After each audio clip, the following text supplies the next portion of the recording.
할렐루야. 네, 서로 한번 축복하시죠. 감사합니다. 고맙습니다. 사랑합니다. 행복합니다. 오늘 하루도 그런 하루 되시기를 주의 이름으로 축원합니다. 비는 오지만 내 안에 성령의 단비가 충만하게 하셔서 내 영혼을 적셔 주시기를 바라고, 또 이제 11월 마지막 주를 지내고 있는데 지금까지 살아온 것도 하나님의 축복이고, 스스로를 향해서 수고했다, 참 대단하다, 험한 세상, 힘든 세상에서 믿음 지킬 수 있는 것도 대단하고, 새벽제단 온 것도 대단하고, 서로가 서로를 그렇게 위로하며 격려하는 이 한 주간이 될 수 있게 되기를 축복합니다. 이 베드로라고 하는 하나님의 종을 통해서 편지를 받는 대상이 누구인가? 그들은 지금 흩어져서 살고 있는 나그네입니다. 왜 흩어지게 됐을까? 믿음 때문에 그랬습니다.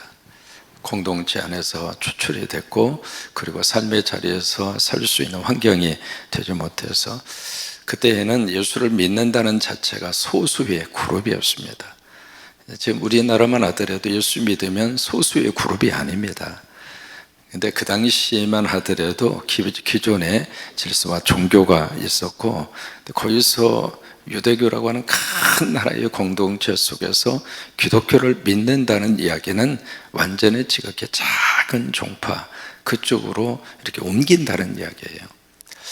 그러다 보니까 이 기독교를 선택하는 순간 기존에 가지고 있었던 모든 자기의 삶의 자리에서 사실은 밀려나게 됩니다. 그래서 이제 쫓겨나게 된 거죠. 쫓겨나서 살고 있는데 그것도 나그네로 살고 있습니다.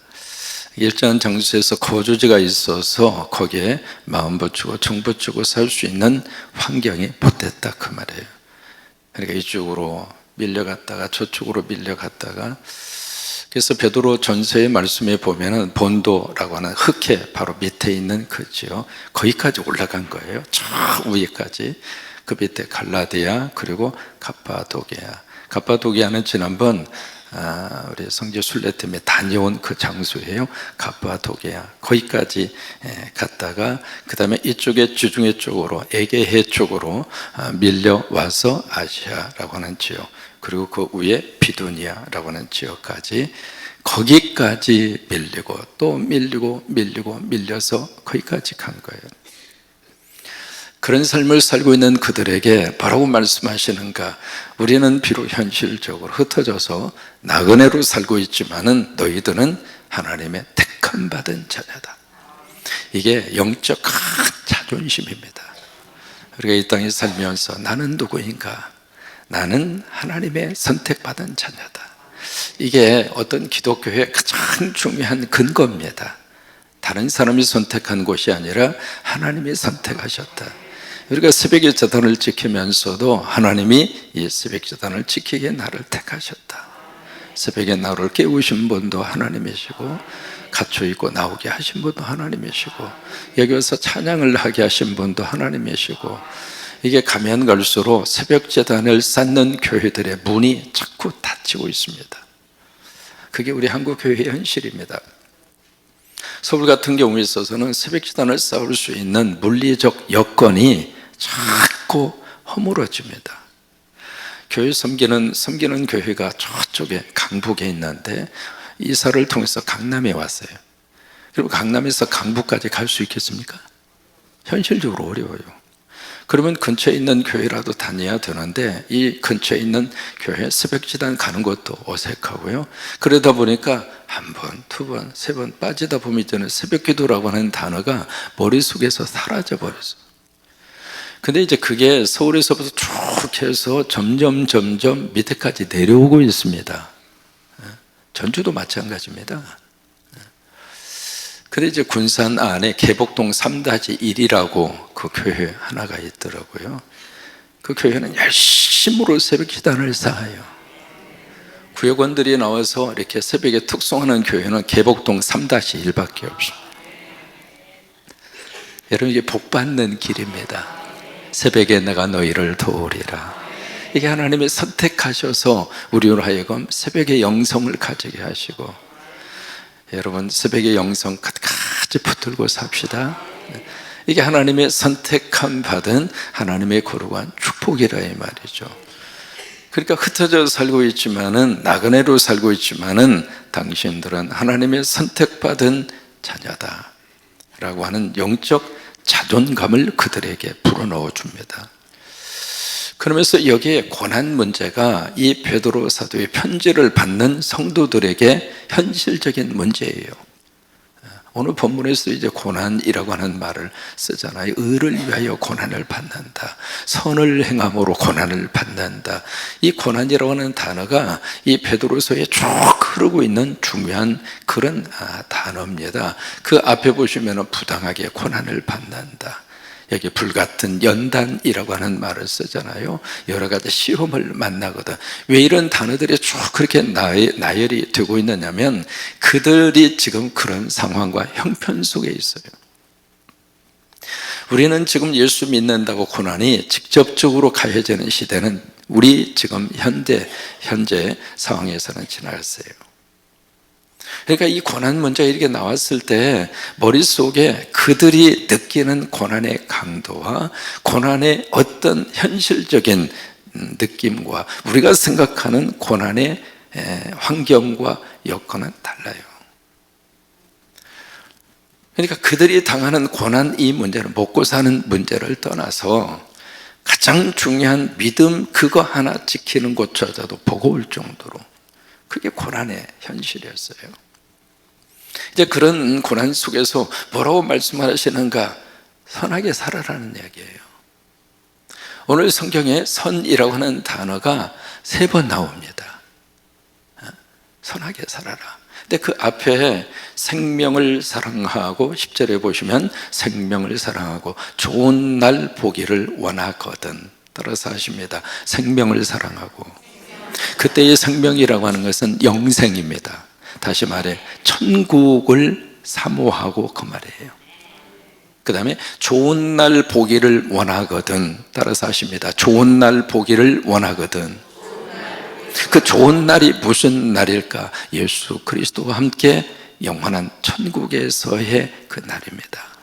다시 말해 예수 믿어 구원받아 천국을 사모하고 사는 사람이라면 하면서 쭉 10절, 11절, 12절까지 말씀을 주시거든요. 그 중에 하나가 악에게 지지 말고 선으로 악을 이겨라 이 말이에요.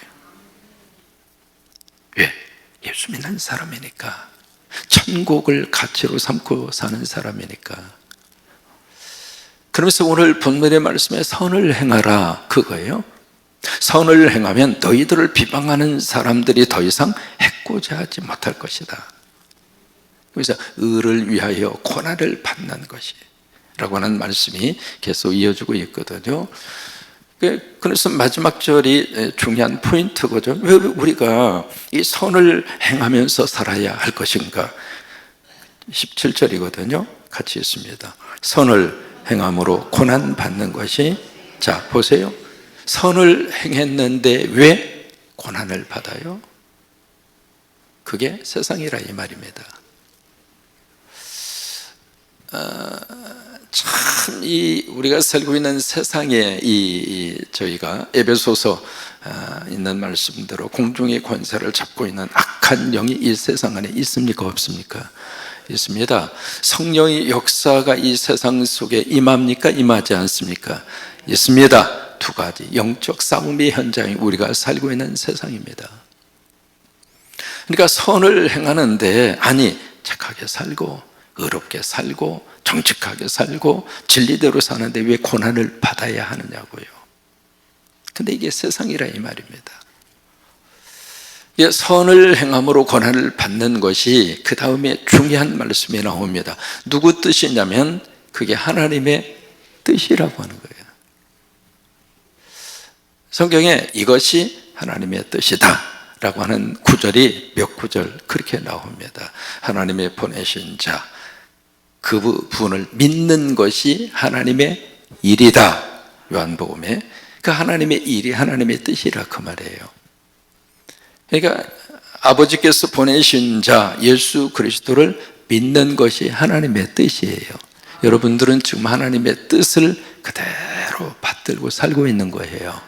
그 다음에 데살로니가 전서에 항상 기도하고 쉬지 말고 감사하고 범사에 감사하고 이것이 그리스도 예수 안에서 너희를 향하신 하나님의 뜻이다. 이렇게 기도하고 사는 것이 하나님의 뜻이에요. 또 여기서도 베드로 전서에서는 우리가 선을 행하는데 이 착하게 살고 그리고 정직하게 살고 윤리와 도덕의 우리가 기준을 가지고 그렇게 살는데 삶에도 불구하고 그렇게 살기 때문에 고난 받는 것이 하나님의 뜻이라고 하는 거예요. 이게 가면 갈수록 여러분 세상이 윤리와 도덕적으로 세상이 흘러갈까요? 아니면 윤리와 도덕이 자꾸 땅에 추락할까요? 후자입니다. 세상은 살기 참 편해지고 꿈에도 보지 못했던 어린 시절 공상 과학 소설에서나 봤던 것을 현실적으로 누리고 살고 있는데, 그런데 인간의 마음과 세상의 삶과 이 세상과 이 사회와 정치 문화는 어떻게 가는가? 정반대로 갑니다. 그게 세상입니다. 지금 이제 내년 1월 10일이면 미국의 대통령으로 취임을 하는 분이 계십니다. 뭐 다 아시잖아요. 이제 그분에 대해서 몇 개월 전입니다. 그분을 너무 잘 아는 분이 평가를 했습니다. 아예 기고문을 냈습니다. 그 사람이 어떤 가치를 가지고 사는가라고 하는 것을 딱 두 가지로 요약을 했습니다. 첫째가 트럼프라고 하는 그분의 성향과 그 생각이 두 가지라는 거예요. 첫째, 복수의 화신이라는 거예요. 두 번째, 그 사람이 가지고 있는 가치가 바로 뭐냐면 거짓말도 계속하면 믿는다고 하는 거예요. 그게 이번에 그대로 먹혔습니다. 거짓말도요, 계속하면 사람들이 처음에는 아니야. 그러다가 또 하고. 그래서 미국에 이제 팍스라고 하는 그 TV 프로그램이 있거든요. 팍스에서 계속 그냥 그 거짓말을 계속하면 사람들이 처음엔 안 믿지만은 또 하면 믿는다고 하는 거예요. 그런 사람이 전 세계 지도자가 돼서 백악관에 들어갑니다. 지금 이제 강요 인선을 쭉 그렇게 하잖아요. 저는 이제 미국에 관심이 많아요. 왜냐하면 미국이 어떻게 돌아가느냐, 그게 세계에 미치는 영향, 특히 한국에 그대로 영향을 미쳐요. 그래서 저는 하루에도 빠지지 않고 미국의 뉴스를 꼭 제가 귀담아 듣고 그래요. 지금 이제 인선을 쭉 하는데 인선 가운데 재무장관, 여러분 재무장관이 전 세계의 돈줄을 잡고 있잖아요. 이게 지금 달러가 1,400원까지 올라갔죠. 이게 지금 1달러, 달러당 이 원화가 이렇게까지 지금 올라간 적이 그렇게 흔하지 않습니다. 근데 그 재무장관에 누가 임명이 됐는가? 베센트, 발음도 좀 그런데 베센트라고 하는 사람이 재무장관의 그 후보자로 그렇게 지명을 했는데, 그분이 누구냐면 공개적인 게이입니다. 동성연애자입니다. 남자인데 남자와 남자가 결혼을 해서, 미국은 그게 가능합니다. 법적으로 결혼을 해서 아이까지 낳았어요. 아이를 어떻게 낳았을까? 대리모를 통해서 아이를 낳는 거예요. 그래서 애를 길러요. 공개적인 동성연애자 게이가 미국의 전 세계 화폐와 전 세계의 가장 중요한 경제를 다루는 재무장관의 베센트라고 하는 사람이 지명이 됐습니다. 지금 바이든 정부 시절에도 교통부 장관이 있거든요. 핏 브리처치라고 교통부 장관, 그분도 동성연애자입니다. 세상이 가면 갈수록 하나님의 말씀 속에 가까이 가는 것이 아니라 하나님 말씀에서 자꾸 멀어지는 거예요. 그 속에서 우리가 살고 있는 거예요. 로마 시대에, 여러분, 로마 시대의 귀족들이 어떻게 살았을까? 귀족과 노예는 완전히 다르잖아요. 귀족들이 어떻게 그들이 삶을 살았을까? 여러분, 로마 시대의 귀족들은요, 우리가 생각하는 것 그 이상으로 화려하게 살았습니다. 사치를 누릴 대로 누리고 살았습니다.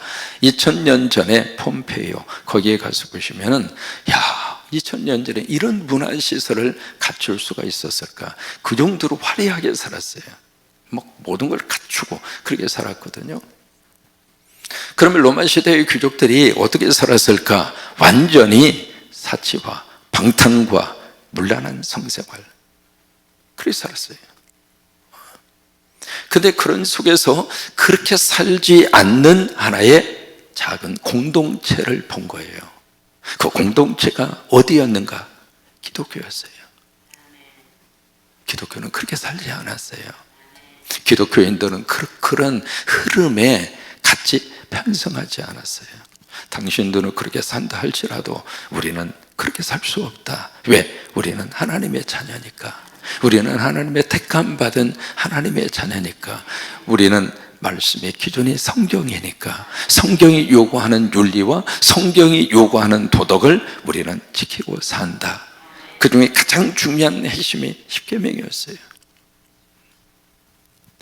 그렇게 그 작은 공동체 속에서 그렇게 그들이 살았는데, 이 귀족들이 그냥 사치와 방탕과 성적 문란 속에서 그렇게 살다가 막상 자기 자식을 결혼을 시켜야 되는데, 시집을 보내고 장가를 보내야 되는데, 자기 주변 아무리 둘러보아도 마땅히 사위나 며느리감으로 얻을 사람이 없는 거예요. 왜? 그 삶이 완전히 밑바닥이니까. 사람이 그래요. 자기는 그렇게 살아도요, 자기 자식한테는 그렇게 살라고 말할 수 없는 거예요. 여러분, 안 그렇습니까? 내가 도둑질을 해서 먹고 산다 가정을 해봐요. 자식 앉혀놓고, 야 이놈아, 앞으로도 할 거 없으면 도둑질을 해 이놈아, 참 편하다 인생. 그렇게 가르치는 부모가 있습니까? 마찬가지예요. 나는 밑바닥의 삶을 그렇게 사치하고 방탕하고 그런 삶을 살지만 자식들까지 그렇게 살도록 부모가 원하지 않았던 거죠. 그래서 이 며느리 사위를 골라야 되는데 없는 거예요. 그런데 어디에서 발견했는가? 기독교 공동체 속에서 발견한 거예요. 여자아이들이 순결을 지키고 여자아이들이 윤리와 도덕을 가지고 살고, 그런 삶의 모습을 보면서, 그래서 이 귀족들이 거기서 며느리가 들어오고 그런 거예요. 근데 이게요, 한 집안에 참 묘합니다. 누룩이 들어오면은요, 가루소말 전체로 변화시켜 버려요. 예수 믿는 한 사람이 그 가정 속에 들어오면 점점 시어머니도 예수 믿고, 시아버지도 예수 믿고, 신랑도 예수 믿고, 참 묘합니다. 우리 가운데 여러분, 그런 분들이 수두룩하게 있습니다. 나 한 사람, 예수 믿는 사람이 그 가정에 시집을 들어가서 그 가정 전체를 구원시키고 예수 믿는 하나님의 사람으로 만들고, 로마 시대가 그랬습니다. 그래서 점점 이 로마의 기독교인들이 권력의 핵심부 속에 들어가서 거기서 기독교가 로마 국교가 되게 하는 원동력이 됐던 거예요. 선을 행함으로 고난을 받는 것이 하나님의 뜻이다. 그래요. 여러분, 이 시대에 우리가 더 수준 높은 윤리와 도덕을 지키고 우리가 살아야 돼요. 왜? 그게 하나님의 뜻이니까. 저 사람도 하니까 나도 해. 그것은 안 믿는 사람이 갖는 가치관이에요. 예수 믿는 사람은 저 사람은 해도 나는 하나님께서 요구하시는 인생의 삶을 걸어가리라, 그렇게 믿으면서, 그러기 위해서 우리가요, 몸부림치셔야 돼요. 그렇지 않으면 나도 모르게 흘러가게 되었습니다. 여러분, 동성연애 문제, 저는 이미 1987년도에 미국에 들어가서 가장 충격을 받은 것이 벌써 몇 년 전입니까? 87년이니까 벌써 그때 동성연애가 교단 속에 얼마나 강하게 치고 들어오는가를 온몸으로 보고 느낀 사람이에요. 이게 곧 우리 기장뿐만이 아니라 교회 안으로 이 문제가 밀물처럼 들려오게 되고요. 그런 속에서 우리가 어떻게 하면 성서적 가치를 지키고 어떻게 하면 하나님 말씀대로 우리가 붙잡고 오늘 하루를 살고 우리 자식들도 그렇게 살게 할 것인가 라고 하는 것을 우리가 고민하지 않을 수가 없습니다. 선을 행함으로 고난을 받는 것이 하나님의 뜻입니다. 그 하나님의 뜻을 붙잡고 오늘 하루도 믿음 안에서 복되게 살 수 있게 되기를 주의 이름으로 축원합니다. 우리가 말씀을 붙잡고 있으면 하나님이 나를 붙잡아 주십니다. 성령님이 말씀을 통해서 내 삶을 꼭 책임져 주십니다. 나도 그렇게 살고 우리 자녀들도 그 안에서 거할 수 있도록 이 새벽 함께 기도하시고 우리 가정도 그렇게 세워져 갈 수 있도록 함께 기도하시는 오늘 하루가 될 수 있게 되기를 바랍니다.